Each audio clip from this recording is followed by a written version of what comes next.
Hi, this is Lulu. I'm a compulsive overeater. And we are now going to discuss the dishonesty part of the writing. Um, we saved the best for last. Dishonesty, not to be misunderstood with just being a dishonest person and stealing and lying and cheating, but it's a lot of the lies that we've been telling ourselves that keep us in resentment and fear. So we're going to just do an example right now of this. This is what we've described so far. So at the top of each page, you're going to write, God, I offer this to you. I am resentful of Bob. Causes. What are the causes? Poor treatment of direct reports and others. Openly stole my ideas and work. Eliminated my position, fired me. Politically inflated sense of his own importance. Inability to handle any criticism. Monopolized conversations and belittle or look down on people he perceived as inferior.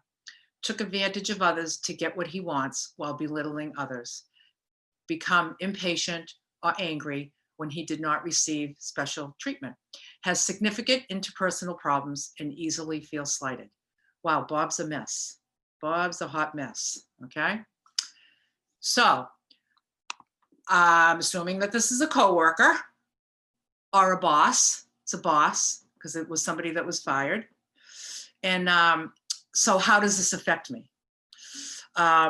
Looking at the cheat sheet that I have, first of all, it's certainly affected my self-esteem. And it's certainly affected my pride. So that's how people think of me, how I see myself, and how I think others view me. It would involve pride. Definitely ambition, as this is interfering with my career. My goals and plans and designs for the future. My goals and plans and designs for the future may have been to stay with this company.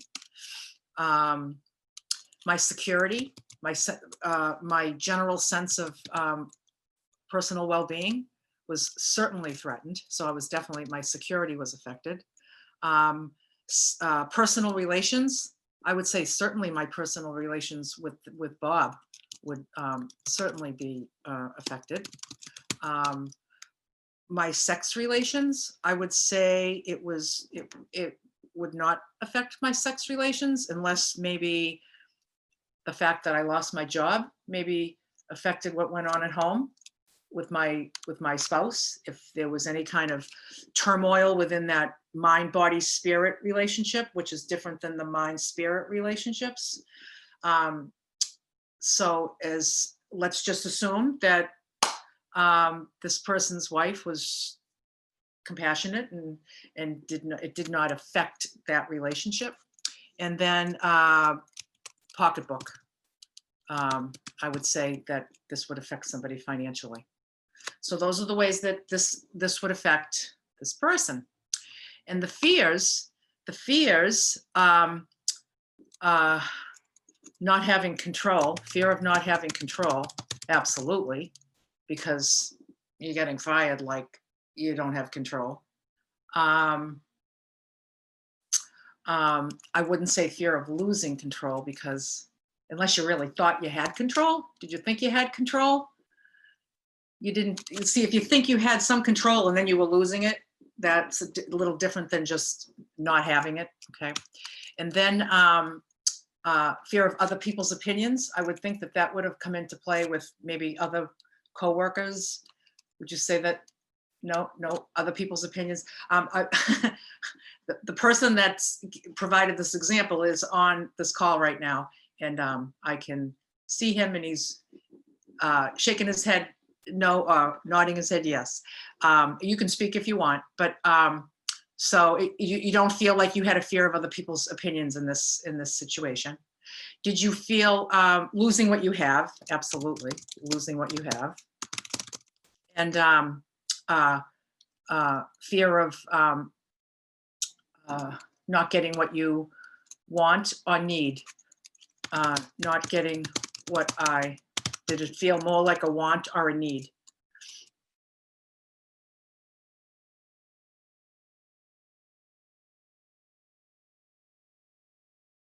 Well,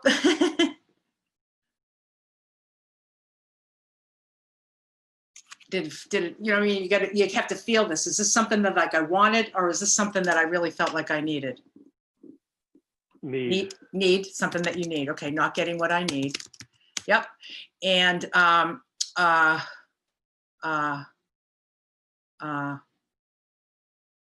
which one am I forgetting, Shalise?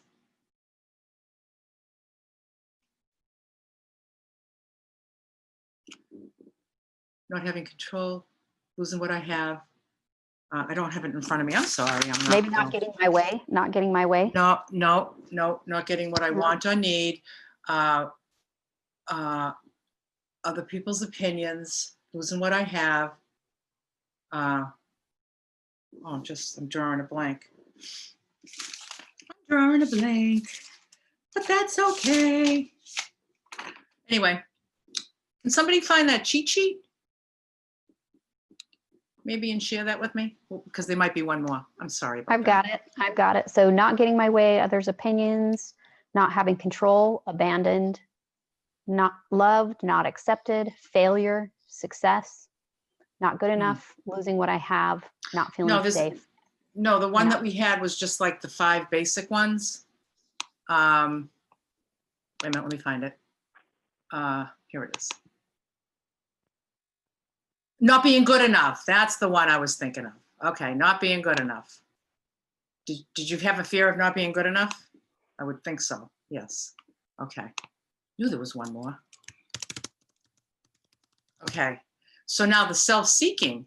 Okay, so now as you're experiencing this, all of these things with this person, let's go through the self-seeking things, the things that we do to make ourselves feel better. So do you want to just tell me the one were you judging yourself? I was assuming you were judging yourself and judging him. I was judging myself. And judging others. Yes. Were you labeling? Are you a labeler? See, some people. No, I did not. Okay, and then blaming. You trying to find someone to blame this on? Oh, more rationalization. No blaming. No blaming. Okay. Gossiping. Did you talk to people about this? Did you talk to the boss about the boss, or about Bob to other people? Okay, that's good. People please. Were you trying to people please him to get what you want? Not to be okay. You see the difference? It would be like people pleasing would be, I'm going to do what you want me to do, not because it's the right thing to do, but because I want what I want. You know what I mean? That's why it would serve you. Yeah. Overdo, impress. That's all the same kind of stuff. You didn't feel like you were trying to impress to maybe get on his good side. Rescuing people. Yeah. Be a good boy. Silent scorn, where you just kind of sit there and you have all these thoughts about this person and you're just stewing in it. No, no, that didn't happen. No. Withdraw, hide, embarrassed, avoid. Those are all the same but different. Can you find one of those words that maybe described were you embarrassed? Pardon me? You got to get down to attack verbally. I attacked him verbally. Oh, you attacked him verbally? Yes, I did. Okay. And so, so all the things before attack verbally, you don't, did you read those? Defending yourself? Did you defend yourself? Well, you must have defended yourself if you were with your verbal argument. Demanding. Yeah, let's just put it in there, defend, yes, because it happened at different levels. Okay, and then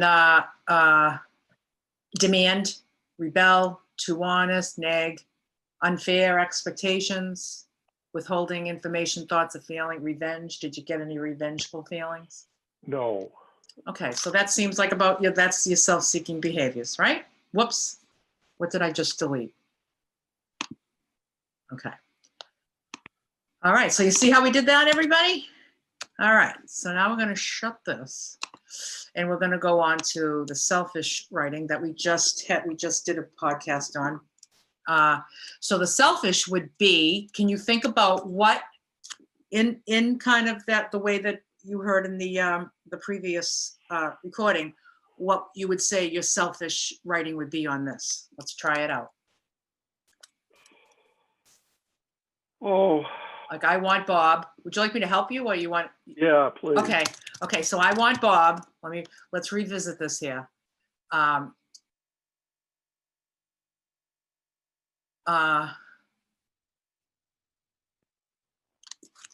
stop treating people poorly. Oh, okay. And I want him to I want Bob to respect and engage with others.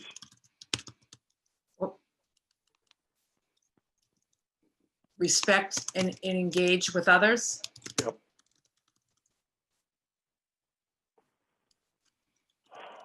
And what would he have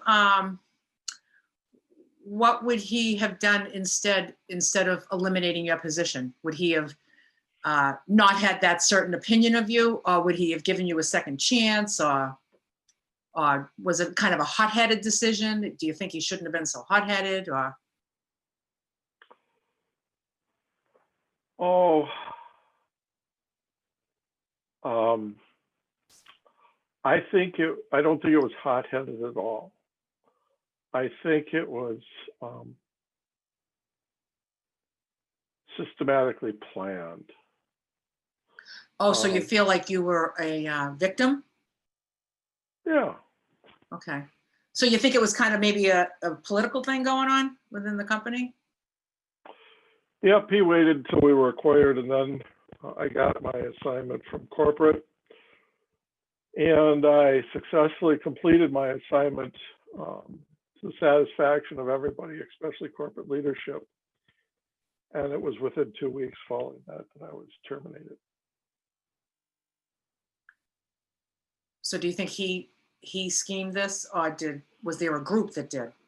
I think he orchestrated it. Okay. And not to have orchestrated my position being eliminated. Because then I would still be employed, and I would be working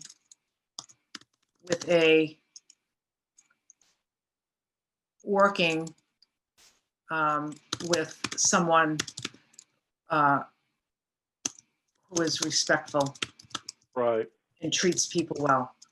Right. Because really, why would you want the job back if he's all of that stuff? Who the heck wants to work for him? Right? So you must want, not only do you want the job, but you want this man to be different, right? So that that's who you'll be working with. So that would be the selfish. Okay. So everybody follow me so far? So now we're on the dishonesty. So the dishonesty is the first part of the dishonesty writing. There's two portions of it, and we're going to do the first portion on all the names. So we're only going to do the first portion for this recording.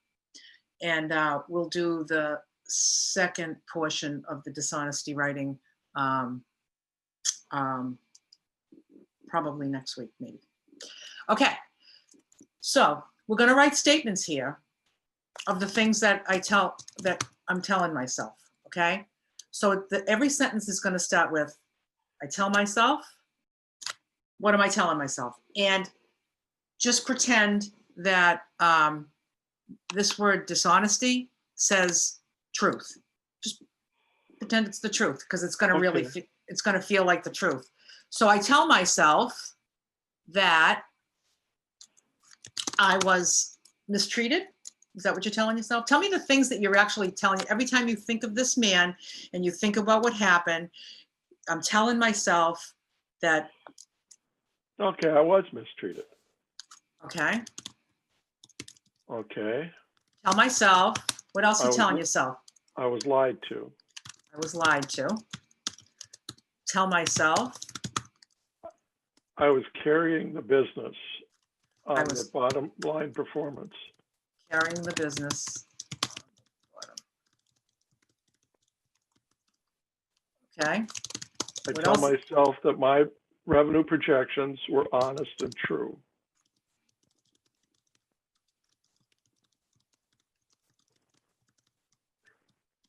Yep. I tell myself that I did exactly what I was asked to do, and I exceeded expectations.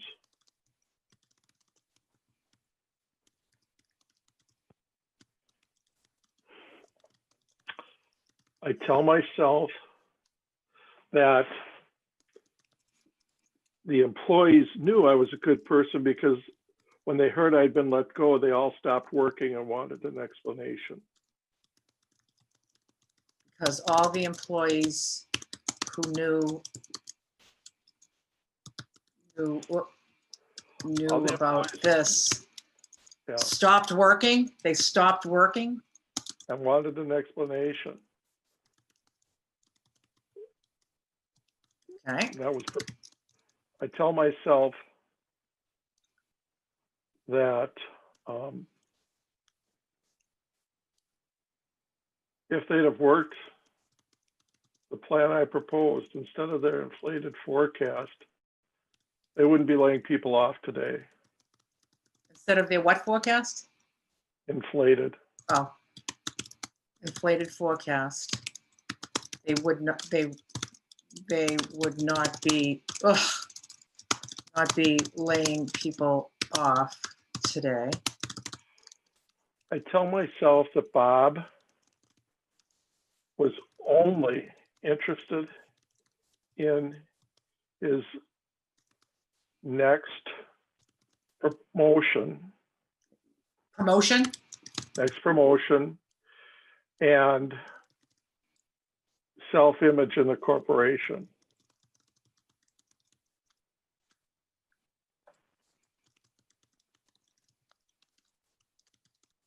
Telling yourself more things. Yeah. I tell myself that Bob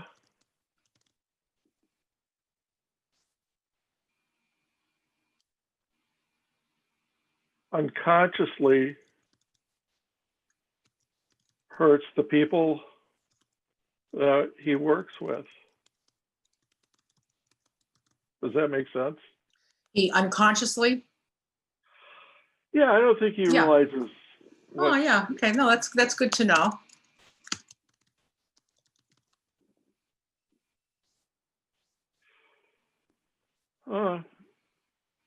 That sound about right? that's pretty much it. Yeah. Okay.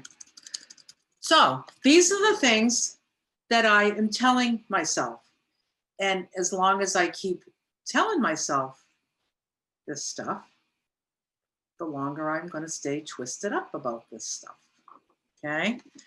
So, like it says in the big book, it says, oh boy, I'm gonna take a moment to find it. Okay, so on page 66, where it says, if we were to live, we had to be free of anger / frustration, called frustration. Not everything that twists me up is like something that makes me angry. Sometimes I'm just frustrated. The grouch and the brainstorm were not for us. That's the festering rage and the sudden rage. Something like this, as this is something from the past, this is still something just festering, just something festering. Although when you attacked him verbally, that was a sudden rage for sure. But now it's still festering. Okay, so we turn back to the list, for it held the key to the future. We were prepared to look at it from an entirely different angle. We began to see that the world and its people dominated us. You're being dominated by this. In this state, the wrongdoing of others, fancied or real. So some of this may be true. Some of it might not be. Might be good to know what's true. and what's not. It had the power to kill. It's just killing your spirit. It's just killing your spirit. So how could we escape? We had to master these resentments, but we really can't wish them away. So we were prepared to look at it from a different angle. So if we were going to look at this stuff from a different angle, we would want to, because at this point now, we have made a decision to turn our will and our life over to the care of God as we understood him, where we're abstinent. So we've got that pipeline unblocked. See, because in order to really open ourselves up to look at all of this from a different angle, we need to be at this stage of the step work, having done a solid step one, cemented, rock solid step one, a step two. These steps are a long study. They're a long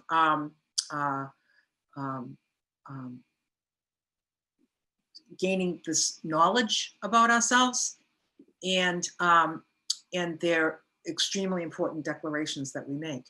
And in step three, when we decide to turn our will and our life over to the care of God, that's kind of like almost like another level of unblocking, because we've just kind of laid aside prejudice. So now I'm abstinent and I'm laying aside prejudice. I've got this pipeline kind of opening up, but it's still got some sludge in it, like Bob is still in it. Okay. So we don't want Bob in it anymore. And so this is the stuff we need to be willing, open and willing. If we do believe that there's a power that's greater than us that can restore us to sanity, we want to know how we can bring God into this situation and make me feel and change my heart, to change my heart. Because we're not going to change Bob. We're not going to change Bob. We're not going to change everything that happened. You're not going to get your job back. It's not about fixing it all. It's about finding the truth. So basically, we look at all these things that we've told ourselves we want to find where they are, how they could not be true. How could they be less of a lie and more of a truth? You'll see how we'll tease that out. We'll do that in another. We'll do that in another podcast. We'll keep this part of the dishonesty writings in a separate one, since this one got kind of long, and then we'll move on with that.